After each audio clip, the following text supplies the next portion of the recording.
Hari Raya Musim Gugur yang diberkati, Hari Raya Serunai, telah tiba. Dapat dikatakan bahwa Hari Raya Musim Gugur yang kita rayakan hari ini adalah hari raya yang benar-benar bermakna dan diberkati. Saya berharap bahwa semua anggota keluarga sorgawi akan dapat menerima berkat Roh Kudus yang berlimpah dari Bapa dan Ibu dengan merayakan hari raya ini, dari Hari Raya Serunai sampai hari terakhir Hari Raya Pondok Daun.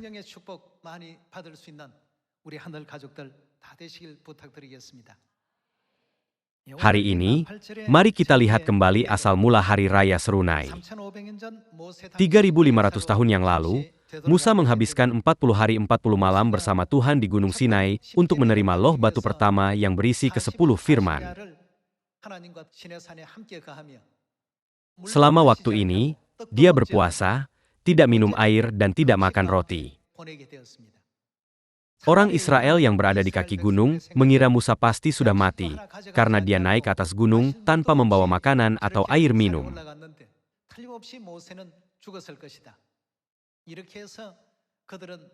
Akibatnya, mereka membuat patung anak lembu emas, menyembahnya dan menajiskan dirinya dengan penyembahan berhala, sambil makan, minum dan menari-nari di sekelilingnya. Tuhan sangat marah dengan perilaku mereka. Apakah perintah pertama di antara ke-10 firman? Yaitu, janganlah ada padamu Allah lain di hadapanku. Dan yang kedua, janganlah kamu membuat bagimu berhala. Ini adalah hukum yang dilarang keras oleh Tuhan. Namun, situasi seperti itu telah terjadi, maka betapa menyedihkannya. Inilah sebabnya, setelah memberikan 2 loh batu kepada Musa, Tuhan berkata, "Turunlah, karena bangsamu telah melakukan dosa-dosa yang menjijikan." Ketika turun dari gunung dengan membawa 2 loh batu, Musa melihat semua tindakan dan perilaku bangsa itu dan dipenuhi dengan kemarahan. Dia kemudian melemparkan kedua loh itu dan dipecahkannya pada kaki gunung itu. Setelah Musa turun dari gunung, Tuhan menunjukkan semua kesalahan yang telah dilakukan orang Israel. Dan sekitar 3.000 dari mereka yang telah berdosa dihukum mati secara tragis pada hari itu juga. Kemudian, orang-orang bertobat karena ketidaksetiaan mereka dan dengan sungguh-sungguh meminta pengampunan kepada Tuhan. Ketika Tuhan melihat pertobatan mereka, Dia memerintahkan Musa untuk naik Gunung Sinai pada hari pertama bulan ke-6, menurut kalender suci untuk menerima loh batu kedua dari ke-10 firman. Pada hari pertama bulan ke-6, Musa naik ke Gunung Sinai dan berpuasa selama 40 hari lagi. Kemudian, dia menerima kedua loh batu itu dan turun pada hari ke-40, hari ke-10 bulan ke-7. Tuhan memilih hari itu sebagai hari raya pendamaian, untuk memperingati bagaimana Dia telah mengampuni orang Israel dari dosa-dosa yang telah mereka lakukan. Jadi, setiap tahun, untuk memastikan bahwa mereka tidak akan melupakan hari raya pendamaian, sangkakala ditiup selama 10 hari. Itu adalah untuk memperingatkan orang Israel, memberi isyarat kepada mereka bahwa sudah waktunya untuk bertobat dari dosa mereka, dan untuk mempersiapkan penebusan dosa mereka pada hari raya pendamaian. Hari raya ini disebut Hari Raya Serunai. Ini adalah hari pertama bulan ke-7 dalam kalender suci, yaitu hari ini. Karena itu, hari ini adalah waktu bagi kita untuk sepenuhnya menebus dan bertobat dari semua dosa yang kita lakukan di sorga dan di bumi ini, termasuk dosa yang kita lakukan tanpa menyadarinya. Dengan demikian, kita berdoa kepada Tuhan untuk membuka jalan bagi kita untuk menerima kasih karunia Tuhan sekali lagi dan kembali ke rumah sorgawi yang kekal. Mulai dari Hari Raya Serunai, selama 10 hari, kami memanjatkan doa di pagi hari dan di malam hari. Melalui waktu ini, kita dapat merenungkan diri kita sendiri dan bersyukur sekali lagi atas kasih karunia Tuhan yang diberikan kepada kita. Oleh karena itu, hari ini, mari kita berpikir tentang makna Hari Raya Serunai. Perjanjian Lama dipenuhi dengan nubuat-nubuat, sedangkan Perjanjian Baru adalah penggenapannya.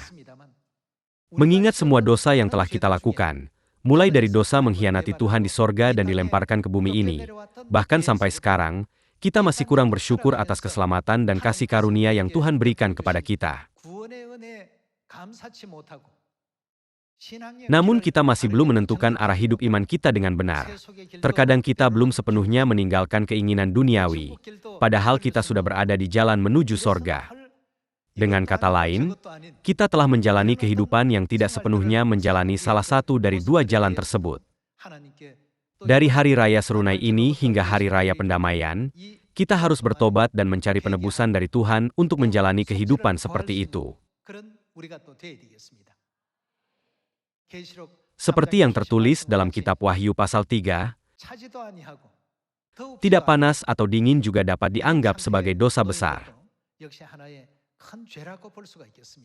Kalau tidak dianggap sebagai dosa, mengapa Tuhan berkata, "Jadi karena engkau suam-suam kuku, dan tidak dingin atau panas, apa yang akan Dia lakukan? Aku akan memuntahkan engkau dari mulutku." Meskipun Tuhan telah mengampuni dosa-dosa kita yang sangat besar dari sorga, iman kita telah gagal untuk mengucap syukur dengan benar atas kasih karunia-Nya. Terlebih lagi, kita belum sepenuhnya melaksanakan perintah yang telah Dia berikan kepada kita. Meskipun ini adalah kebenaran yang diberitahukan oleh Tuhan, kami belum yakin akan hal itu. Saya berharap bahwa selama pekan doa-doa kita akan menuntun kita untuk sepenuhnya bertobat karena menjalani kehidupan seperti itu. Oleh karena itu, hari ini, saya ingin mempertimbangkan semua masalah ini bersama dengan kalian dengan khotbah berjudul, Perumpamaan tentang 10 gadis dan keyakinan akan kebenaran. Ketika kita melihat Matius pasal 25, kita dapat menemukan perumpamaan tentang 10 gadis. Mari kita buka Injil Matius pasal 25. Matius pasal 25 ayat 1. Pada waktu itu, hal kerajaan sorga seumpama 10 gadis yang mengambil pelitanya dan pergi menyongsong mempelai laki-laki. 5 diantaranya bodoh dan 5 bijaksana. Gadis-gadis yang bodoh itu membawa pelitanya, tetapi tidak membawa minyak. Sedangkan gadis-gadis yang bijaksana itu membawa pelitanya dan juga minyak dalam buli-buli mereka. Minyak melambangkan apa? Itu melambangkan iman. Mari kita lihat ayat 5. Tetapi karena mempelai itu lama tidak datang-datang juga, mengantuklah mereka semua lalu tertidur. Waktu tengah malam terdengarlah suara orang berseru, "Mempelai datang, songsonglah dia." Gadis-gadis itu pun bangun semuanya, lalu membereskan pelita mereka. Gadis-gadis yang bodoh berkata kepada gadis-gadis yang bijaksana, "Berikanlah kami sedikit dari minyakmu itu, sebab pelita kami hampir padam." Tetapi jawab gadis-gadis yang bijaksana itu, "Tidak, nanti tidak cukup untuk kami dan untuk kamu. Lebih baik kamu pergi kepada penjual minyak dan beli di situ." Akan tetapi, waktu mereka sedang pergi untuk membelinya, datanglah mempelai itu dan mereka yang telah siap sedia masuk bersama-sama dengan dia ke ruang perjamuan kawin. Lalu pintu ditutup. Kemudian datang juga gadis-gadis yang lain itu dan berkata, "Tuan, Tuan, bukakanlah kami pintu." Tetapi ia menjawab, "Aku berkata kepadamu, sesungguhnya aku tidak mengenal kamu. Karena itu, berjaga-jagalah, sebab kamu tidak tahu akan hari maupun akan saatnya." Kelima gadis yang bodoh membuat penilaian yang salah dan 5 gadis bijaksana membuat penilaian yang benar. Kelima gadis bodoh itu melakukan sesuatu yang akan membuat mereka menyesal selamanya. Mereka berkata dalam hati, tidak akan terlambat untuk mempersiapkan diri ketika mempelai laki-laki tiba. Akan tetapi, semuanya sudah terlambat. Iman kita harus selalu siap. Kita tidak boleh jatuh ke dalam keadaan kelelahan. Dalam perumpamaan 10 gadis, dikatakan, 5 diantaranya bodoh dan 5 bijaksana. Kelima gadis bijaksana itu masuk bersama mempelai laki-laki ke perjamuan kawin, tetapi 5 gadis bodoh tidak bisa. Ini adalah nubuat yang menubuatkan apa yang akan terjadi di masa depan. Apa yang dipersiapkan oleh 5 gadis bijak beserta pelitanya? Mereka menyiapkan minyak. Bagaimana dengan gadis-gadis yang bodoh? Gadis-gadis yang bodoh itu membawa pelitanya, tetapi tidak membawa minyak. Saudara-saudari, jika ada pelita, bukankah secara alami membutuhkan minyak agar dapat digunakan? Sementara gadis-gadis yang bijaksana menyiapkan pelita dan minyak, gadis-gadis yang bodoh hanya menyiapkan pelita dan tidak menyiapkan minyak yang diperlukan. Semuanya, apa yang Bapak dan Ibu ajarkan kepada kita tentang arti pelita yang harus diisi dengan minyak, bukankah mereka mengajari kita bahwa itu mewakili kebenaran yang kita miliki? Bagaimana dengan minyaknya? Mereka mengajar kita bahwa itu mewakili iman yang dapat menerangi dunia yang gelap. Oleh karena itu, berdasarkan ajaran mereka, kita dapat memahami bahwa gadis-gadis yang bijaksana memiliki iman yang teguh kepada Tuhan dan memiliki keyakinan pada ajaran Tuhan. Bagaimana dengan gadis-gadis yang bodoh? Meskipun mereka berada dalam kebenaran, mereka kekurangan minyak yang diperlukan, yaitu iman.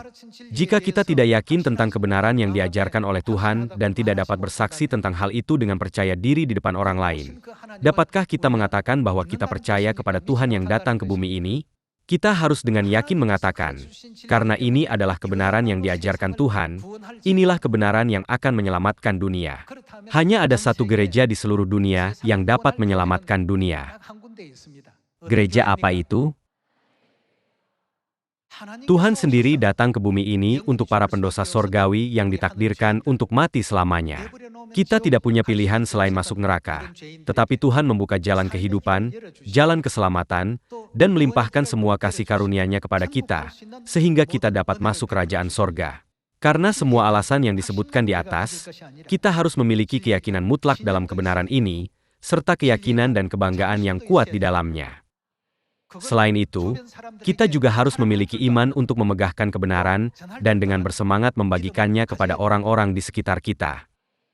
Kita harus dengan percaya diri berkata di depan siapapun, kecuali percaya kepada Ibu Sorgawi kita, Anda tidak dapat diselamatkan. Kecuali percaya kepada Kristus An Sang Hong, Anda tidak dapat diselamatkan. Di bawah kolong langit ini tidak ada nama lain yang diberikan kepada manusia, yang olehnya kita dapat diselamatkan. Kita harus memiliki iman yang dapat kita berbangga tentang hal tersebut seperti ini. Kita perlu bertanya pada diri sendiri, apakah saya memiliki minyak iman, atau tidak?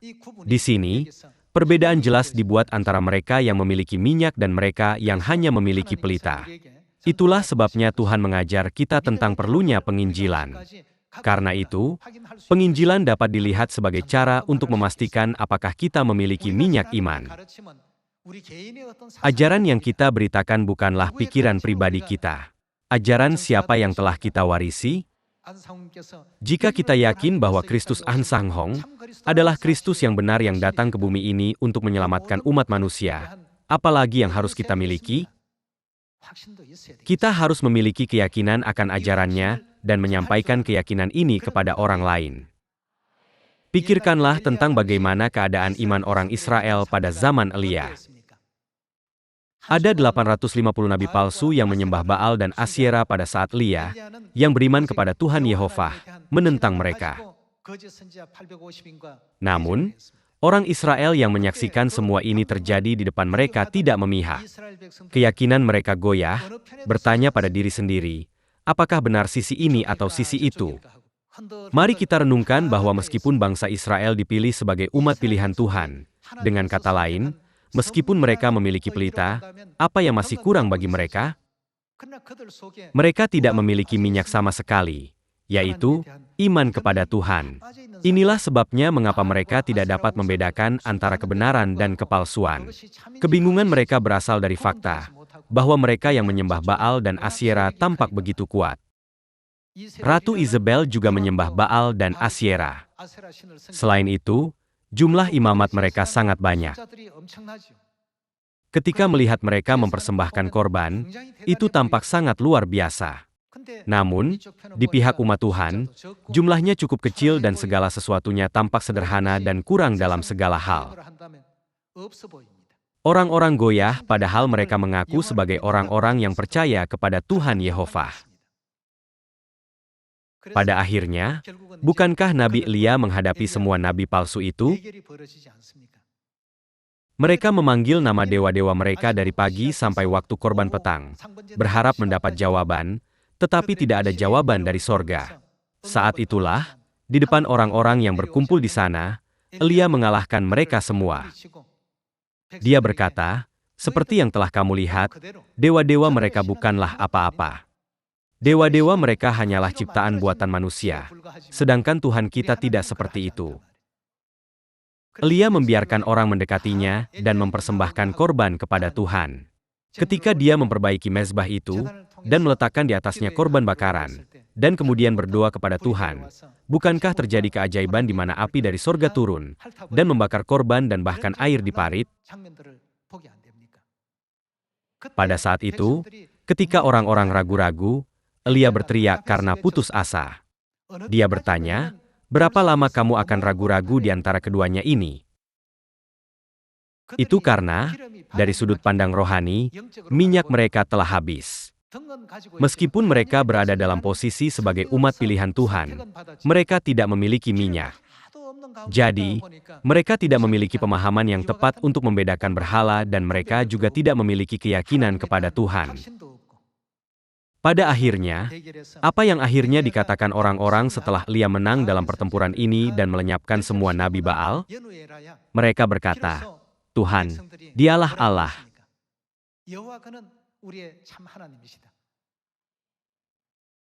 Jika kita berpikir, apakah saya saat ini memiliki minyak iman atau tidak? Jawaban atas pertanyaan ini ditemukan ketika kita menunjukkan iman kita kepada Tuhan. Ini adalah bukti betapa yakinnya kita mengungkapkan dan bersaksi tentang kebenaran Ibu Sorgawi kepada banyak orang lain. Bukankah ini yang menandakan bahwa kita memiliki minyak iman? Itulah sebabnya Tuhan menyuruh kita untuk kuatkan hati kita selama hidup di dunia ini. Mari kita lihat kitab Yohanes pasal 16.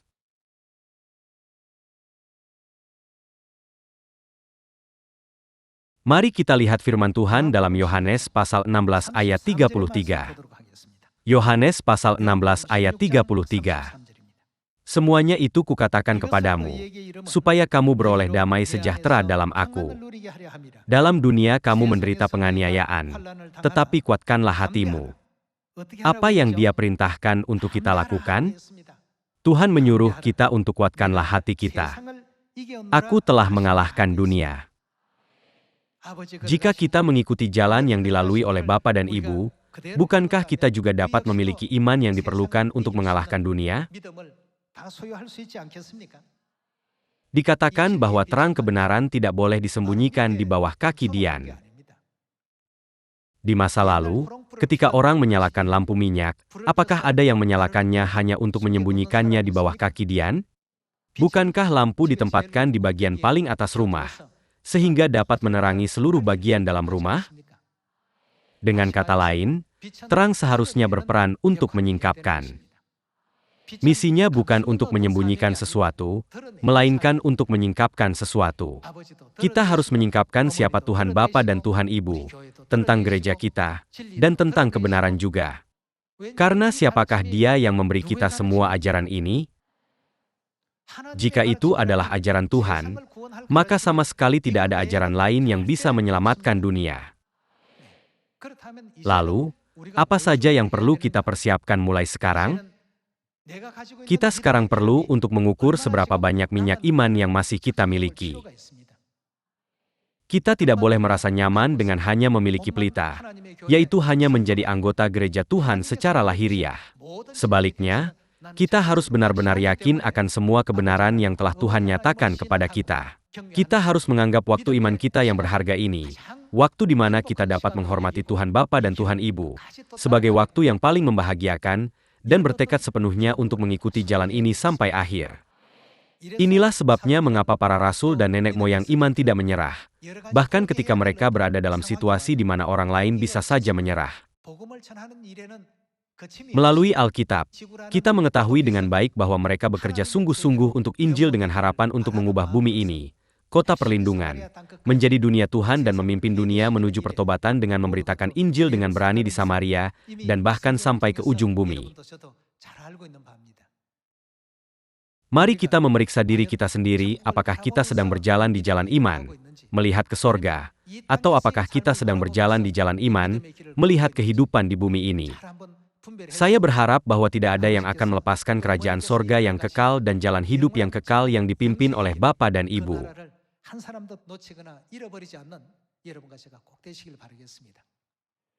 Jika dilihat secara rohani, saat kita tidak memandang ke sorga juga dianggap sebagai dosa. Dosa apakah itu? Dosa karena tidak percaya kepada Tuhan dengan benar, dan dosa karena tidak yakin akan ajaran Tuhan. Melalui pekan doa Hari Raya Pendamaian ini, marilah kita dengan teguh percaya kepada firman Tuhan. Aku telah mengalahkan dunia, jadi kalian juga harus melakukan hal yang sama. Kuatkanlah hatimu. Apapun yang terjadi, aku akan selalu menolongmu. Saya berharap semua anggota keluarga sorgawi akan memiliki keyakinan mutlak dalam firman ini dan berusaha untuk bersaksi dengan kuat tentang kemuliaan Bapa dan Ibu di seluruh dunia. Mari kita lihat satu ayat lagi dalam Yesaya pasal 41. Mari kita lihat ajaran dalam Yesaya pasal 41 ayat 10. Pasal 41 ayat 10. Janganlah takut, sebab aku menyertai engkau. Janganlah bimbang, sebab aku ini Allahmu. Aku akan meneguhkan, bahkan akan menolong engkau. Aku akan memegang engkau dengan tangan kananku yang membawa kemenangan. Dalam kitab Yesaya pasal 41, tertulis bahwa Tuhan akan menolong kita. Semuanya. Apakah kalian percaya firman tersebut? Apakah kalian yakin? Kalau begitu, tidak ada lagi yang perlu kita pikirkan. Tuhan sendiri yang menolong dan menguatkan kita, dengan mengajarkan, jangan takut, sebab aku menyertai kamu sampai pada akhirnya. Dia memberi kita janji ini sebagai jaminan. Sederhananya, Tuhan telah menulis surat kesanggupan bagi kita. Dengan demikian, kita dapat memahaminya dengan mudah. Mari kita beralih ke ayat 12. Engkau akan mencari orang-orang yang berkelahi dengan engkau, tetapi tidak akan menemui mereka. Orang-orang yang berperang melawan engkau akan seperti tidak ada dan hampa. Sebab aku ini, Tuhan, Allahmu, memegang tangan kananmu dan berkata kepadamu, apa yang Dia katakan? Janganlah takut, akulah yang menolong engkau. Tuhan berkata, karena akulah yang akan menolongmu. Siapakah yang dapat melawanmu? Siapa yang berani melawan aku? Aku akan menolongmu. Aku akan berada di sisimu. Dengan cara ini, Tuhan selalu memberi kita kekuatan. Mari kita lihat ayat 14. Janganlah takut, hai si cacing Yakub, hai si ulat Israel. Akulah yang menolong engkau. Demikianlah firman Tuhan. Dan yang menebus engkau ialah yang Maha Kudus, Allah Israel. Apapun situasi atau posisi kita harus tetap penuh keyakinan untuk bermegah tentang Tuhan kita. Kita harus percaya diri untuk membanggakan gereja kita, serta fakta bahwa kebenaran yang diajarkan di gereja kita telah diajarkan oleh Tuhan sendiri. Akankah Tuhan menolong gereja yang memelihara ibadah hari Minggu? Akankah Tuhan menolong gereja yang merayakan Natal? Atau gereja yang tidak merayakan Paskah? Bisakah gereja seperti itu menyelamatkan dunia? Namun, ada orang-orang yang menghalangi kebenaran Tuhan dengan kepalsuan yang mereka ciptakan, dan mencegah orang untuk mengakui kebenaran melalui rencana jahat yang mereka buat sendiri. Karena kebenaran ini hanya dapat diajarkan oleh Tuhan, kita harus berdiri teguh dan percaya diri di depan siapapun, tidak peduli siapa mereka. Jika di masa lalu kita berada di posisi yang sama dengan bangsa Israel yang ragu-ragu dan bimbang pada masa Elia, sekarang kita harus bertekad untuk berdiri teguh hanya di pihak Tuhan. Inilah jenis iman yang kita butuhkan. Ketika kita melihat kembali dosa-dosa yang telah kita lakukan tanpa iman selama pekan doa Hari Raya Pendamaian ini, marilah kita banyak memanjatkan doa agar kita dapat menerima kuasa Roh Kudus yang lebih besar lagi. Tolong pikirkan Injil ini dari sudut pandang nubuat. Ketika Yosua memasuki tanah Kanaan, bukankah semua orang bersorak bersama-sama? Ketika mereka semua mengikuti persis seperti yang Tuhan perintahkan, mereka dapat menyaksikan pekerjaan menakjubkan yang terjadi setelahnya. Kita tidak boleh bertindak menurut pikiran kita sendiri, tetapi mulai saat ini, ikuti sepenuhnya ajaran yang diberikan oleh Tuhan terlepas dari siapa kita di depan. Tuhan berkata, barang siapa mengakui aku di depan orang lain, aku juga akan mengakuinya di depan para malaikat di sorga. Tetapi barang siapa yang menyangkal aku di hadapan orang lain, aku akan menyangkal di hadapan para malaikat. Ini adalah pesan tegas yang diberikan langsung oleh Tuhan kepada kita. Juga, seberapa mutlak kebenaran ini? Seberapa mutlak ajaran perjanjian baru, hari Sabat, dan Paskah? Tuhan selalu menolong kita dan menyuruh kita untuk kuatkan hati kita. Apakah kita mengajarkan perintah yang berbeda selain perintah Tuhan? Lalu, kita harus menginjil kepada orang-orang dengan keyakinan penuh. Terlebih lagi, karena kita adalah terang, kita harus menyingkapkan kebenaran sebanyak mungkin. Ketika kita melakukannya, tidak bisakah dunia gelap diubah menjadi dunia terang? Melalui hari raya musim gugur ini, semoga kita semua menerima kasih, anugerah, dan berkat yang melimpah dari Tuhan, bersama dengan iman yang lebih dewasa. Saya berdoa agar kita semua menjadi 5 gadis bijak, melakukan segala sesuatu yang diperlukan untuk mempersiapkan minyak iman sepenuhnya sebelumnya. Berharap bahwa kalian telah menerima banyak kasih karunia. Saya akan mengakhiri khotbah hari ini. Terima kasih banyak.